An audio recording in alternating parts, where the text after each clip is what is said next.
Olá, pessoal, tudo bem com vocês? Aqui é o Wesley, essa é a nossa segunda aula do curso de Biologia Celular e hoje nós comentaremos aqui acerca da arquitetura celular. Então, basicamente, nós iremos aqui estudar de forma mais aprofundada, mais esmiuçada a organização de um organismo procarionte, isto é, aquele organismo que é desprovido de envoltório nuclear, e nós estudaremos também a organização estrutural de um organismo eucarioto, ou seja, aquele organismo que apresenta um núcleo delimitado por membrana, e aí a gente vai observar as diferenças estruturais entre uma e outra.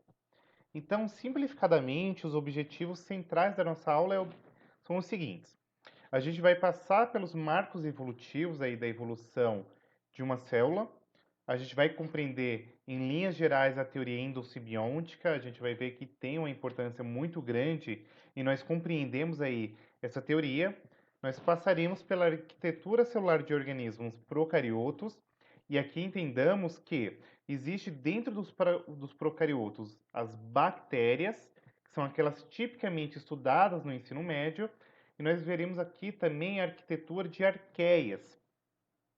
São basicamente procariotos que vivem em ambientes extremófilos, em ambientes inóspitos, tá? E por fim, nós observaremos aqui, ao término da nossa aula, a arquitetura celular de organismos eucariontes, tanto animal quanto vegetal. Beleza? Então, pensando aqui em aspectos evolutivos, a gente pode pensar que essa jornada aí com o surgimento das células surge aí em meados aí de 3,8 bilhões de anos atrás. E aqui, observando-se nesse simples infográfico aqui, a gente vai perceber, ó, que nós temos aqui cerca de 4 bilhões de anos atrás a origem dos procariotos. Aqui nós temos a origem da fotossíntese oxigênica. Aqui a origem dos eucariotos, metazoários. Metazoários, para quem não sabe, são os animais. E aqui a idade dos dinossauros. Então a gente vai perceber que ao longo da história evolutiva da Terra, da história natural, a gente precisa compreender vários eventos que foram surgindo. E aqui, para simplificar a vocês, eu trouxe já simplificadamente alguns conceitos que a gente precisa entender. Primeiro, a célula, como a gente comentou na última aula, que é justamente a unidade morfofuncional de um ser vivo, isto é, a unidade tanto funcional, isto é, que apresenta uma função, quanto morfológica, isto é, que apresenta uma forma que define um ser vivo. Então a gente pode conceituar que a célula é basicamente a interação de vários sistemas de moléculas que passou a ocorrer em compartimentos delimitados por membranas. Então a gente vai perceber, quando a gente estuda, por exemplo, a história natural, que a hipótese mais aceitada dentro da literatura científica é que a gente tenha surgido a partir de coacevados, que seriam agregamentos proteicos no fundo dos oceanos primitivos. E ao passar dos milhares de anos, as moléculas elas foram interagindo, dando origem aqui às células. Agora, a célula, como a gente havia descrito anteriormente, ela apresenta metabolismo, que é aquele conjunto de várias reações que acontece dentro de uma célula, visando a obtenção de energia. E nós perceberemos ainda de antemão que o metabolismo, essencialmente, ele utiliza-se aqui do carbono na sua quebra ou na sua assimilação para fazer aí a produção de energia. Não menos importante, a gente tem aqui a fotossíntese como um importante processo metabólico também, no qual, utilizando-se aqui da energia solar, formou-se aqui oxigênio, que é um dos principais produtos produzidos durante esse processo, que muda de maneira muito acentuada a atmosfera terrestre, o que acaba propiciando um ambiente mais adequado para o surgimento da vida. Nós temos ainda aqui a reprodução sexuada, que é um mecanismo extremamente importante, por quê? Nós sabemos, já com base na primeira aula, que nós temos aqui os genes, que são justamente pequenos segmentos do DNA que estão responsáveis por uma determinada informação, e a gente pode ter agora, mediante o processo de reprodução sexuada, a combinação desses genes aí de duas células diferentes, visando uma adaptação e, consequentemente, essa adaptação acaba gerando uma reprodução com variabilidade, ou seja, a gente vai ter agora combinações que podem ser bastante interessantes.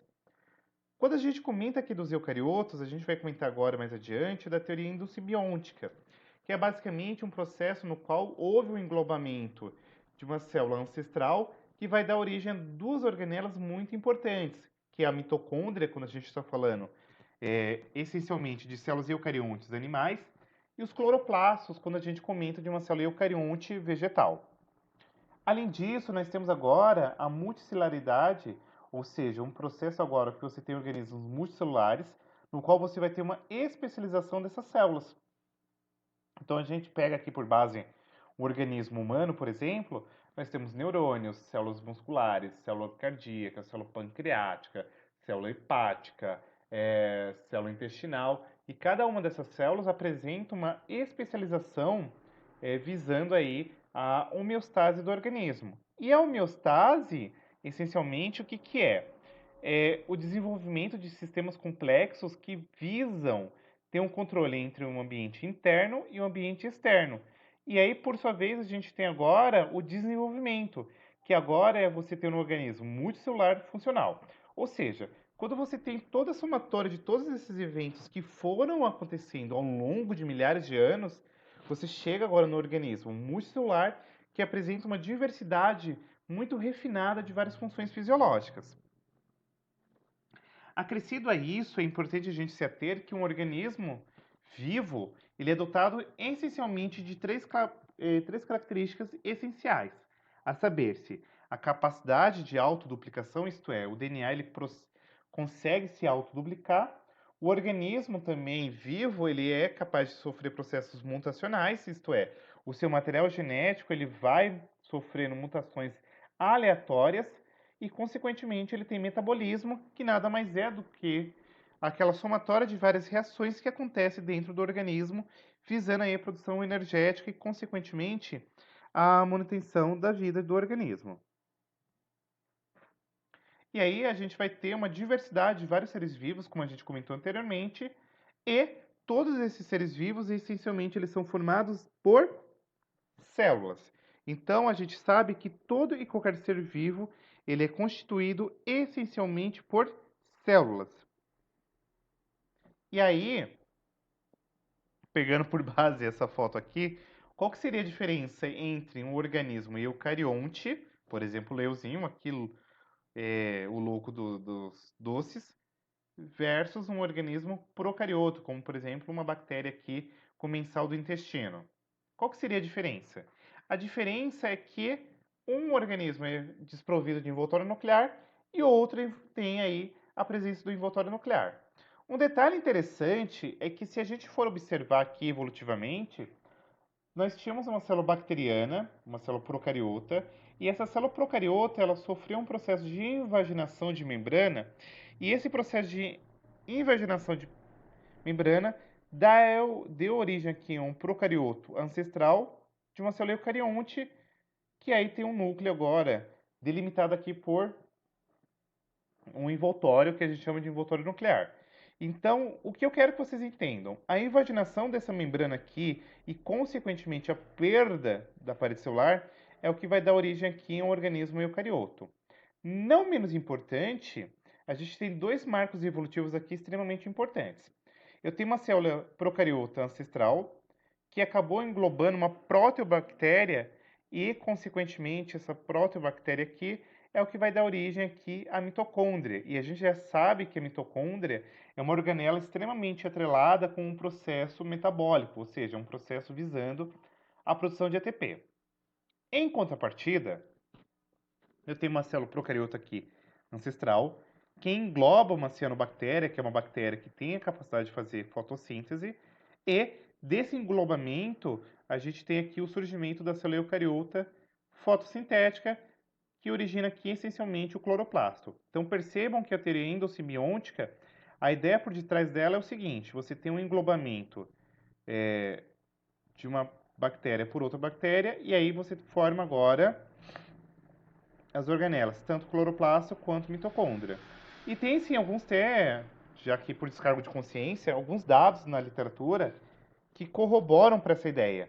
Porque quando a gente observa tanto cloroplasto quanto mitocôndria, são organelas membranosas que têm DNA próprio, ribossomo próprio, RNA próprio, beleza? E aí, consequentemente, um outro detalhe interessante é que, com esse processo de compartimentalização, a gente acaba acarretando agora uma especialização de processos metabólicos. Ou seja, agora você vai ter várias organelas membranosas, como por exemplo, complexo Golgiense, peroxossomos, lisossomos, retículo endoplasmático rugoso, retículo endoplasmático liso, que vão fazer funções bastante específicas no metabolismo celular. E aí, nesse contexto, a gente ainda pode enveredar aqui pela história evolutiva, que a partir de um ancestral em comum, a gente tem a origem aqui dos três domínios da vida. A saber, se são eles o domínio bactéria, o domínio arqueia e o domínio eucária, que eu comentei com vocês na aula anterior. E aí vocês devem estar se perguntando, tá, Pro, beleza. Como que a gente observou, como que a gente sabe que são três domínios? Através da análise de RNA ribossômico. Analisando-se aqui o RNA ribossômico, observou-se os processos evolutivos, quais foram as mudanças que teve aqui na sequência dos pares de base e, consequentemente, qual que é a similaridade ou grau de ancestralidade comum entre os organismos aqui. Então, por exemplo, arqueias estão mais próximas de eucária do que eucária está mais próxima de bactéria, tá? Então, basicamente, a gente tem três tipos de células aqui que a gente vai comentar nessa aula. A célula procariota, a célula eucarionte animal e a célula eucarionte vegetal. Então, vamos lá. Esse review aqui ele é bastante interessante porque ele comenta aqui, basicamente, que a partir da análise aqui de arqueias, a gente observou agora os dois principais domínios aqui da vida. Então, um detalhe interessante é que arqueias estão mais próximas de eucária do que de bactéria. A gente vai ver que tem um detalhe interessante sobre as arqueias, que são aquelas bactérias que vivem em ambientes extremófilos, que elas compartilham algumas características metabólicas muito próximas à eucária, do que bactérias, mas em contrapartida, alguns aspectos estruturais estão mais próximos de bactérias do que eucária. Então, quem são as arqueias? As arqueias são basicamente aí, organismos geralmente extremófilos, ou seja, aqueles ambientes inóspitos para a vida, sobrevivem aí nesses ambientes onde dificilmente a gente teria aí a possibilidade de vida. E aí alguns exemplos para vocês terem noção, ó, ambientes com temperaturas com mais de 100 graus, como o caso aqui da termos aquáticos, locais com baixas concentrações ou sem oxigênio, ou seja, ambiente anóxicos, locais com baixo pH, ou seja, um pH extremamente ácido, lagos ou mares com salinidade altíssima, locais metanogênicos com enxofre, por aí vai. E aí esse outro paper aqui, ele é bastante interessante porque ele traz aqui uma perspectiva ainda sobre a timeline aí do processo evolutivo das árvores da vida, tá? Então eu recomendo a leitura, eu vou deixar aqui no descritivo da aula, tá? E aí um detalhe interessante ainda que esse paper nos traz é o seguinte: arqueias apresentam uma parede celular extremamente diferente, se comparada a bactérias, porque não tem peptídeo glicano, uma membrana plasmática extremamente variável, porque a depender da localização aonde essa arqueia está inserida, ela tem uma membrana que pode apresentar mais insaturações ou menos saturações, tá? Tem proteínas que estão associadas de maneira muito íntima à transcrição, replicação e tradução, muito próximo, por exemplo, se comparado a eucariontes. No entanto, as enzimas atreladas ao metabolismo, ou seja, a manutenção celular, ou seja, a todo esse processo de regular as atividades metabólicas, estão mais próximas aqui de bactérias. Esse outro paper aqui é interessante porque ele mostra a complexidade existente aqui em arqueias, ela meio que é uma ponte entre esse gap entre procariontes e eucariontes. Eu também vou deixar aqui no descritivo da aula porque esse paper aqui, ó, sensacional. Esse outro paper aqui também, ele é interessante porque ele comenta como que as arqueias estariam atreladas com o surgimento aqui dos eucariontes, tá? Super legal também esse paper.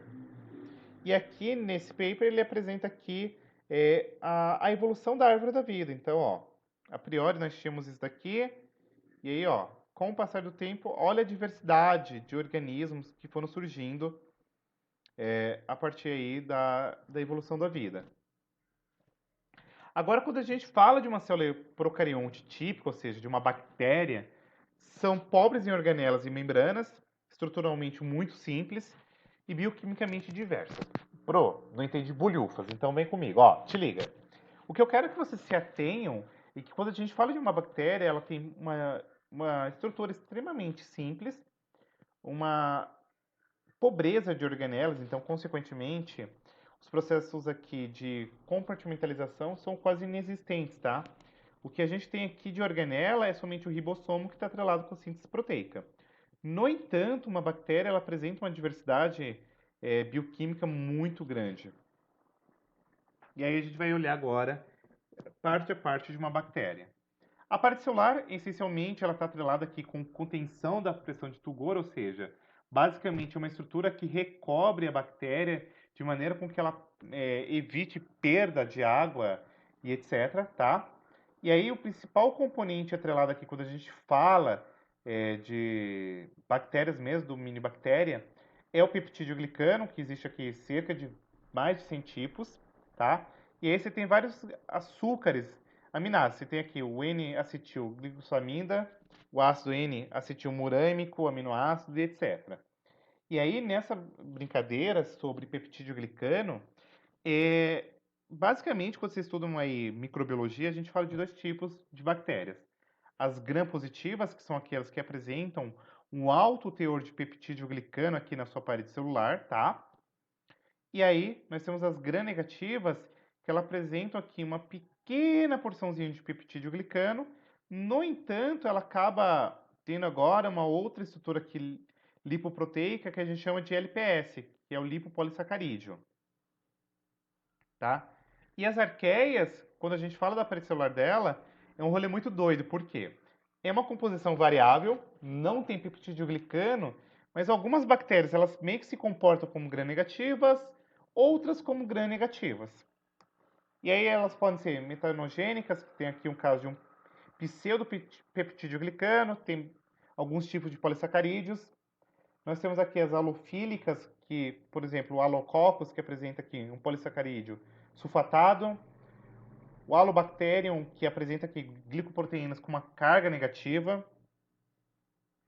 Tem outras aqui metanogênicas, como o Metanococcus e o Metanospirillum, que apresenta aqui algumas proteínas na estrutura da parede celular. E nós temos aqui as hipertermófilicas, ou seja, aquelas que sobrevivem em ambientes com altas temperaturas, como os subatofólicos, que apresenta aqui umas glicoproteínas, e o piritactídeo, que apresenta aqui glicoproteínas que conseguem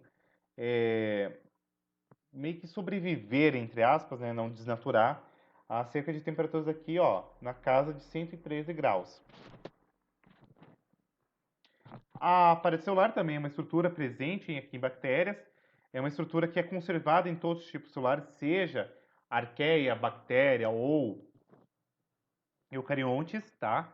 Essencialmente, ela é constituída aqui por lipídios, proteínas e carboidratos. A gente vai comentar mais adiante da membrana plasmática, mas já de antemão, já antecipo para vocês. Trata-se aqui de uma bicamada fosfolipídica, anfipática, a gente vai ter proteínas aqui que estão associadas com transporte através da membrana, comunicando o meio intracelular com o meio extracelular. Tem algumas proteínas associadas com reconhecimento, com ancoramento, com ligação. E aí, o outro detalhe é que, além disso, essa membrana plasmática ela apresenta aqui vários tipos de lipídios. Nós temos aqui glicerolipídios, glicolipídios, glicoesfingolipídios. E aí vocês devem estar se perguntando, beleza, mas por que tem esse tanto de tipo de lipídio? E a resposta para isso é o seguinte. Primeiro, a composição e o tipo de ácido graxo, ou seja, se ele vai ser ramificado ou não, depende do ambiente onde que essa bactéria está inserida. Então, a depender do ambiente, essa membrana pode ser mais ou menos ramificada. E aí, basicamente, o que acontece? Bactérias que vivem em temperaturas muito baixas possui uma maior quantidade de ácidos graxos aqui insaturados e ramificados, de modo com que você tenha um aumento na fluidez da membrana. Em contrapartida, quando você tem aqui uma temperatura muito alta, o que que acontece? Aumenta aqui o grau de saturação e, consequentemente, diminui-se aqui as ramificações de maneira a contrabalancear aí para não ter muita fluidez. Nós temos uma outra estrutura aqui chamada de glicocálix, tá? Ou simplesmente chamada de cápsula. Essencialmente é formado por glicoproteínas ou polissacarídeos, ou seja, é formado por uma junção ou de açúcares associados com proteínas ou só de açúcares. A função está diretamente atrelada com adesão, proteção contra dessecamento e fagocitose e está diretamente atrelado com patogenicidade. Ou seja, o que significa isso aqui? Bactérias encapsuladas, elas conseguem geralmente fugir ao sistema imune e estabelecer aqui um processo infeccioso na célula hospedeira. Nós temos ainda alguns casos aqui de cromatóforos e clorossomas, que são basicamente estruturas presentes em bactérias fotossintetizantes, como por exemplo as sulfurosas verdes. E essa estrutura aqui, os cromatóforos, são basicamente estruturas bem que ancestrais dos cloroplastos, tá? Nós temos aqui o flagelo, que é uma estrutura que está diretamente atrelado com motilidade em arqueias bactérias. É uma estrutura facultativa, tá? Ou seja, não é uma estrutura que precisa estar presente. É uma estrutura flexível, mas de certo modo também apresenta uma característica de semi-rigidez, isto é, ela está ancorada aqui na membrana plasmática, ela consegue atravessar a parte celular e ela tem um formato equiloidal e está ancorada aqui na membrana plasmática. Um detalhe interessante a ser destacado para vocês é o seguinte: o flagelo, quando a gente está falando de eucariontes, ele é derivado de uma organela. No caso aqui, o flagelo bacteriano, ele é derivado de uma proteína que é a flagelina, tá bom? Então aqui, ó, você tem vários tipos de flagelina. O que vai distinguir é que em arqueias são vários tipos de flagelina, em bactérias é um único tipo de flagelina. O diâmetro aqui, ele apresenta uma diferença entre arqueias e bactérias, tá? E um detalhe interessante é que em arqueias acontece uma glicosilização, ou seja, tem um adicionamento de açúcar nesse flagelo. Nós temos aqui ainda as fímbrias ou pílis, que são pequenos apêndices que podem estar aqui em um número ou em vários números aqui na bactéria. São retos e curtos e têm uma natureza proteica, ou seja, são estruturas proteicas que é a pilina. Podem ser numerosas, então tem, por exemplo, alguns casos de bactérias que apresentam cerca de mais de 100 por mil por célula, perdão, apresentam ainda proteínas que são as adesinas. E aí o que que acontece? A adesina ela está diretamente atrelada, pessoal, com fazer adesão da bactéria a uma determinada região, um determinado substrato, tá? E a gente tem um caso em especial aqui, que é o pilo sexual. O pilo sexual é basicamente uma estrutura que forma uma outra estrutura chamada de ponte citoplasmática, no qual você consegue fazer transferência de genes através de um processo denominado como conjugação. Beleza? Um detalhe ainda interessante sobre procariotos é a questão do seu genoma. O cromossomo é muitas das vezes a única organela aqui circular, tá? No entanto, ela pode ter pequenos pedacinhos aqui circulares menores que a gente chama de plasmídios. E um detalhe interessante sobre o plasmídio é que o plasmídio é muito utilizado, por exemplo, na engenharia genética para fazer a técnica do DNA recombinante, tá? Já os eucariotos é basicamente aquele organismo que, como eu falei anteriormente, apresenta envoltório nuclear e aí engloba animais, vegetais, fungos, tanto único quanto multicelulares, protistas unicelulares, homicetos e por aí vai. Então, está aqui nos fungos, nas plantas, nos animais, nos protistas, beleza? Essencialmente, a célula eucarionte animal, ela tem essa diversidade de organelas, e aí a gente vai comentar mais adiante no nosso curso sobre essas organelas. Então, esse aqui é uma esquematização aqui acerca de uma célula animal. Apresenta um flagelo, só que esse flagelo ele é derivado de uma organela, a gente comenta mais adiante.